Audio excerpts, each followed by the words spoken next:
अभी हम लोग प्राचीन भारत का इतिहास लूसेंट के नवीनतम एडिशन से कर रहे हैं। प्राचीन भारत का 22वां टॉपिक है वाकाटक वंश, जो कि पेज नंबर 21 पर है। हम लोग शुरू कर रहे हैं। वाकाटक राजवंश की स्थापना 255 ईस्वी के लगभग बिंद शक्ति नामक व्यक्ति ने की थी। इसके पूर्वज सातवाहनों के अधीन बरार यानी कि विदर्भ के स्थानीय शासक थे। बिंद शक्ति के पश्चात उसका पुत्र प्रवरसेन प्रथम 275 से 335 ईस्वी तक इसका शासक हुआ। वाकाटक वंश का वह अकेला ऐसा शासक था जिसने सम्राट की उपाधि धारण की थी। कौन? तो प्रवरसेन। पुराणों के से पता चलता है कि इसने 4 अश्वमेध यज्ञ किया था। प्रवरसेन के पश्चात वाकाटक साम्राज्य 2 शाखाओं में विभक्त हो गया।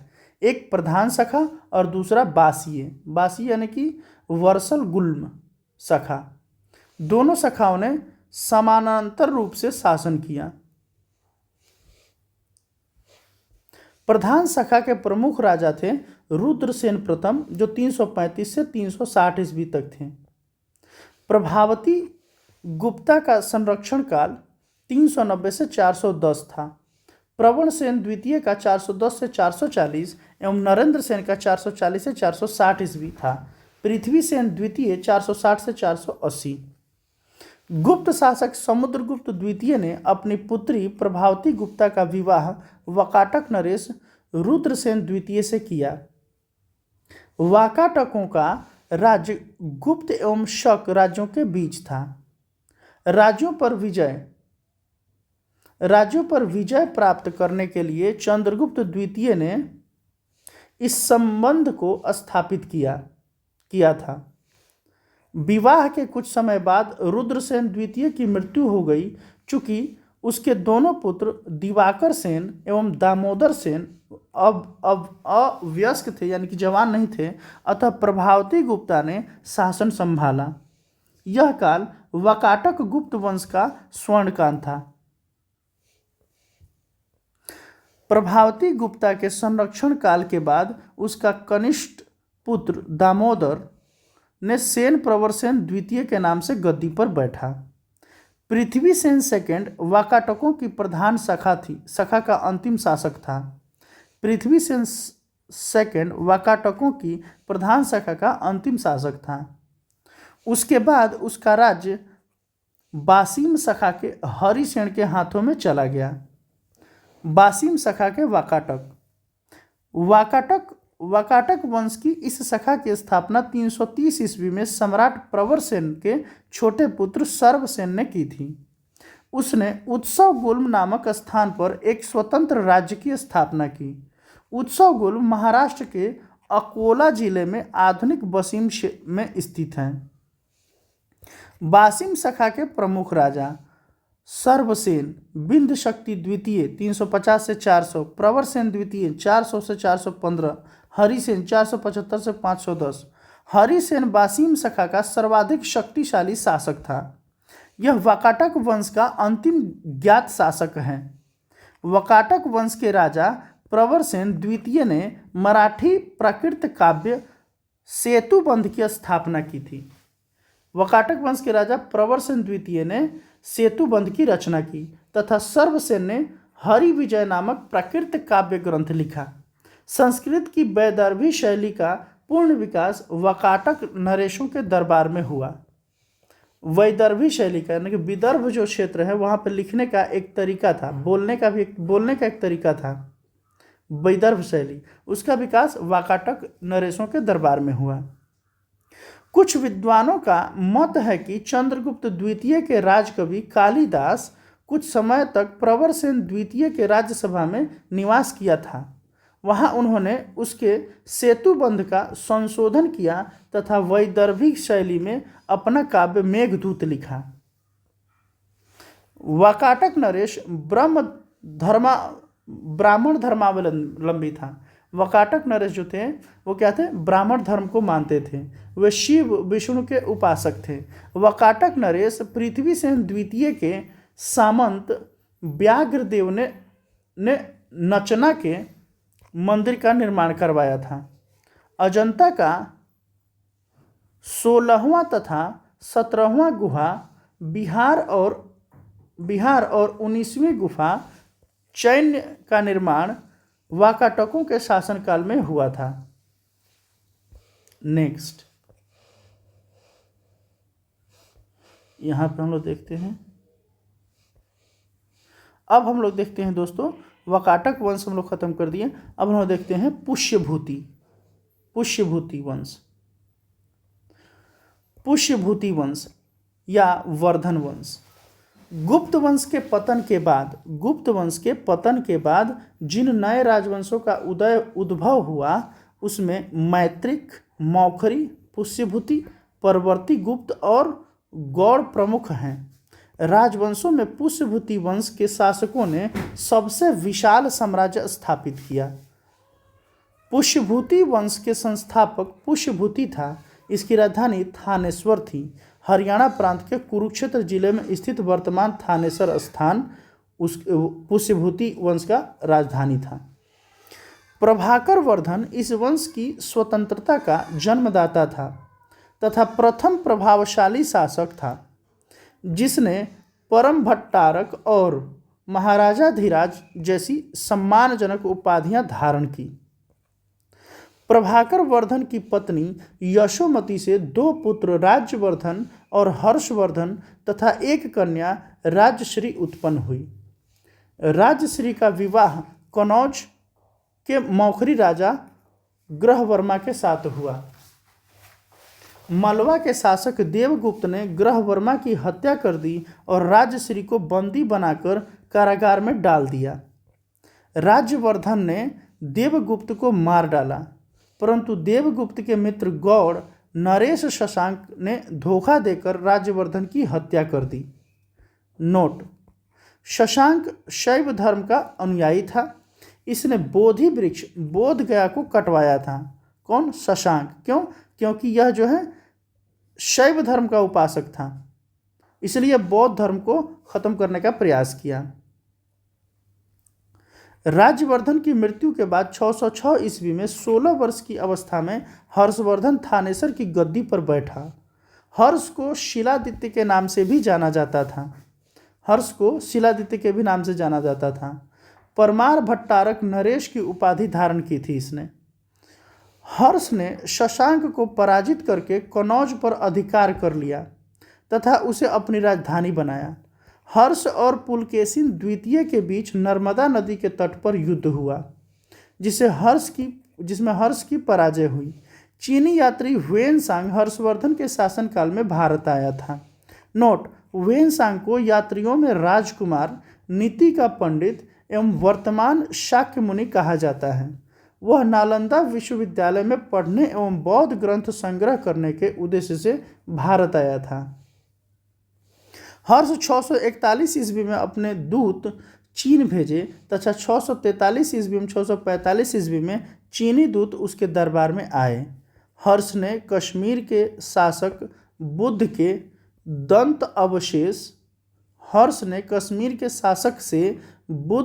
दंत अवशेष बलपूर्वक प्राप्त किए। हर्ष के पूर्वज भगवान शिव और सूर्य के अनन्य उपासक थे। प्रारंभ में हर्ष भी अपने कुल देवता शिव का परम भक्त था। चीनी यात्री ह्वेनसांग से मिलने के बाद उसने बौद्ध धर्म की महायान शाखा को राजाश्रय प्रदान किया तथा वह पूर्ण बौद्ध बन गया। हर्ष के समय में नालंदा महाविहार महायान बौद्ध धर्म की शिक्षा का प्रधान केंद्र था। हर्ष के समय प्रयाग में प्रति 5वें वर्ष एक समारोह हर्ष के समय प्रयाग में, यानी कि अभी जो कुंभ मेला लगा है, इसकी शुरुआत हर्षवर्धन ने ही किया है। प्रयाग में प्रति 5वें वर्ष पर एक समारोह आयोजित किया जाता था जिसे महामोक्ष परिषद कहा जाता था। ह्वेनसांग स्वयं 6ठे समारोह में सम्मिलित हुआ। बाणभट्ट हर्ष के दरबारी कवि थे। उन्होंने हर्षचरित एवं कादंबरी की रचना की। बाणभट्ट के गुरु भरचू थे। प्रियदर्शिका, रत्नावली, नागानंद नामक 3 संस्कृत नाटक ग्रंथों की रचना हर्ष ने की। कहा जाता है कि धावक नामक कवि हर्ष से पुरस्कार लेकर उसके नाम से ये तीनों नाटक लिख दिए। हर्ष को भारत का अंतिम हिंदू सम्राट कहा गया है, लेकिन वह न तो कट्टर हिंदू था और न ही सारे देश का शासक ही। हर्ष के अधीनस्थ शासक महाराज अथवा महासामंत कहे जाते थे। हर्ष के जो अधीन जो शासक थे, चूंकि हर्ष सम्राट था इसलिए उसके अधीनस्थ को महाराज अथवा जो सामंत थे उसको महासामंत कहे जाते थे। हर्ष के मंत्री परिषद के मंत्री को सचिव या अमात्य कहा जाता था। प्रशासन की सुविधा के लिए हर्ष का साम्राज्य कई प्रांतों में विभाजित था। प्रांत को भुक्ति कहा जाता था। प्रत्येक भुक्ति का शासक राजस्थानीय, उर्पारक और राष्ट्रीय कहलाता था। नेक्स्ट, भुक्ति का विभाजन जिलों में हुआ था और जिले की संज्ञा थी विषय, यानी जिला को विषय कहा जाता था और भुक्ति स्टेट को कहा जाता था, जिसका प्रधान विषयपति होता था विषय का यानी कि जिला का। विषय के अंतर्गत कई पाठक यानी कि आधुनिक तहसील होते थे। पाठक यानी कि तहसील यानी कि जो तहसीलदार, रिवेन्यू ऑफिसर बेसिकली। ग्राम शासन की सबसे छोटी इकाई थी। ग्राम जो था वो शासन की सबसे छोटी इकाई थी। ग्राम शासन का प्रधान ग्रामा शपकटलिक कहा जाता था। ग्राम शासन का प्रधान ग्रामा शपकटलिक कहा जाता था हर्षवर्धन काल में। पुलिस कर्मियों को भाट कहा गया है। दंड पाशिक तथा दांडिक पुलिस विभाग के अधिकारी होते थे। अश्व सेना के अधिकारियों को बृहदेश्वर, पैदल सेना के अधिकारियों को बलाधिकृत एवं या महाबलाधिकृत कहा जाता था। हर्षचरित में सिंचाई के साधन के रूप में तुला यंत्र यानी कि जल पंप का उल्लेख मिलता है। हर्ष के समय मथुरा सूती वस्त्रों का निर्माण के लिए प्रसिद्ध था। नोट, हर्षचरित में प्रांतीय शासक के लिए लोकपाल शब्द का प्रयोग आया है। दोस्तों, इसके बाद अब हम लोग दक्षिण भारत का इतिहास करेंगे प्राचीन भारत में। आइए प्राचीन भारत का इतिहास हम लोग थोड़ा सा कवर कर लेते हैं, ये वाला। नहीं तो वीडियो मात्र 13 मिनट का ही होगा, कम से कम 20 मिनट का हो जाए। तो अब हम लोग शुरू करते हैं दक्षिण भारत के प्रमुख राजवंश, जैसे कि पल्लव वंश। पल्लव वंश का संस्थापक सिंह विष्णु था, जिसका शासनकाल 575 से 600 था। इसकी राजधानी थी कांची, जो कि तमिलनाडु में कांचीपुरम के नाम से प्रसिद्ध है। वह वैष्णव धर्म का अनुयायी था। कौन? सिंह विष्णु ने अवनी सिंह की उपाधि धारण की। सिंह विष्णु ने मामल्लपुरम में आदि वराह मंदिर का निर्माण करवाया। किरात अर्जुनीय के लेखक भारवी सिंह विष्णु के दरबार में रहते थे। पल्लव वंश के प्रमुख शासक हुए क्रमशः महेंद्र वर्मन प्रथम 600 से 630, नरसिंह वर्मन प्रथम 630 से 668, महेंद्र वर्मन द्वितीय 668 से 670, परमेश्वर वर्मन प्रथम 670 से 700 ईस्वी, नरसिंह वर्मन सेकंड 700 से 728 ईस्वी एवं नंदी वर्मन सेकंड 730 से 800 ईस्वी। मत्त विलास प्रहसन की रचना महेंद्र वर्मन ने की थी। महेंद्र वर्मन शुरू में जैन मतावलंबी था, परंतु बाद में तमिल संत अप्पर के प्रभाव में आकर शैव बन गया। महाबलीपुरम के एकाश्म मंदिर, जिन्हें रथ कहा गया है, का निर्माण पल्लव राजा नरसिंह वर्मन प्रथम के द्वारा करवाया गया था। रथ मंदिरों की संख्या 7 है।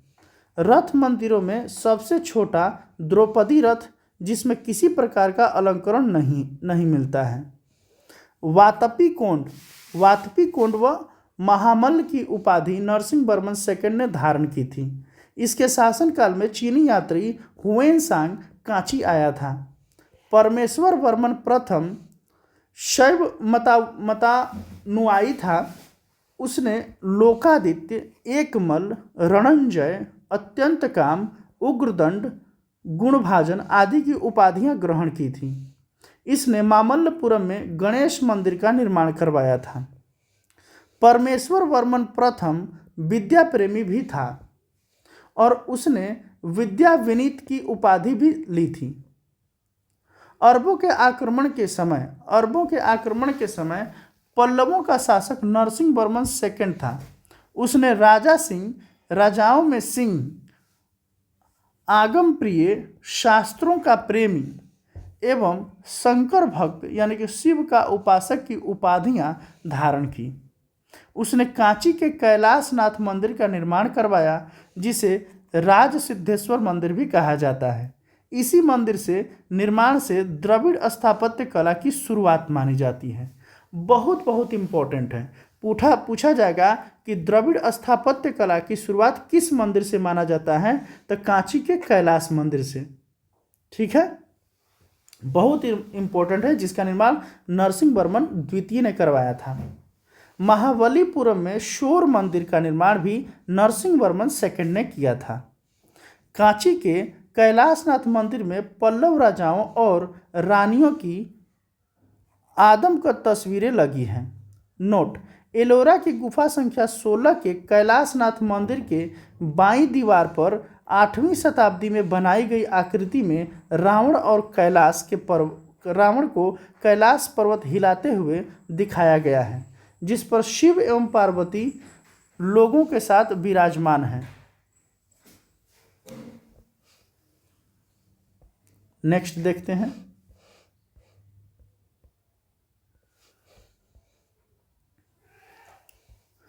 दस कुमार चरित के लेखक दंडी नरसिंह वर्मन सेकंड के दरबार में रहते थे। कांची के मुक्तेश्वर मंदिर तथा बैकुंठ पेरुमल मंदिर का निर्माण नंदी वर्मन सेकंड ने कराया।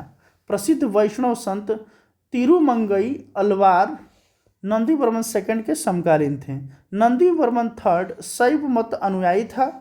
उसकी राजसभा में तमिल भाषा का प्रसिद्ध कवि संत पेरुंदेवनार निवास करता था, जिसने भारत वेणवा नामक ग्रंथ की रचना की।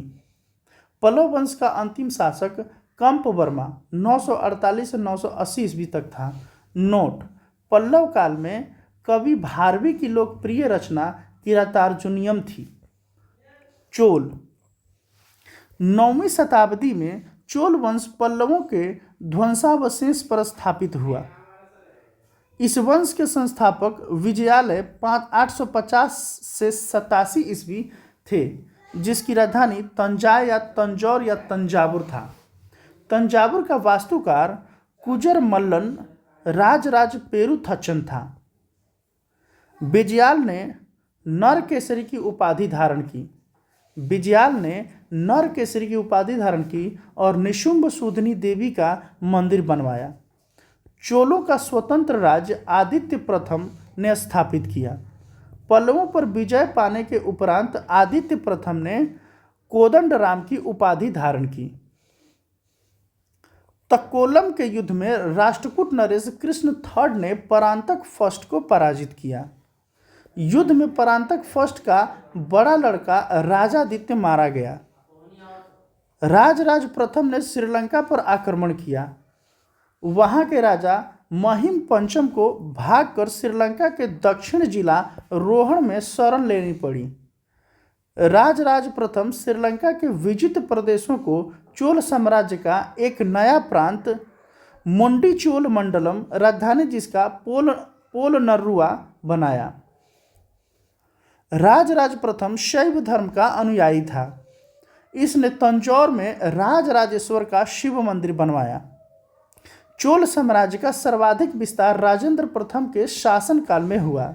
बंगाल के पाल शासक महिपाल को पराजित करने के बाद राजेंद्र प्रथम ने गंगई कोड चोल की उपाधि धारण की और नवीन राजधानी गंगई कोड चोलपुरम के निकट चोल गंगम नामक विशाल तालाब का निर्माण किया और नवीन राजधानी गंगई कोडचोलपुरम के निकट चोलगमगम नामक विशाल तालाब का निर्माण करवाया।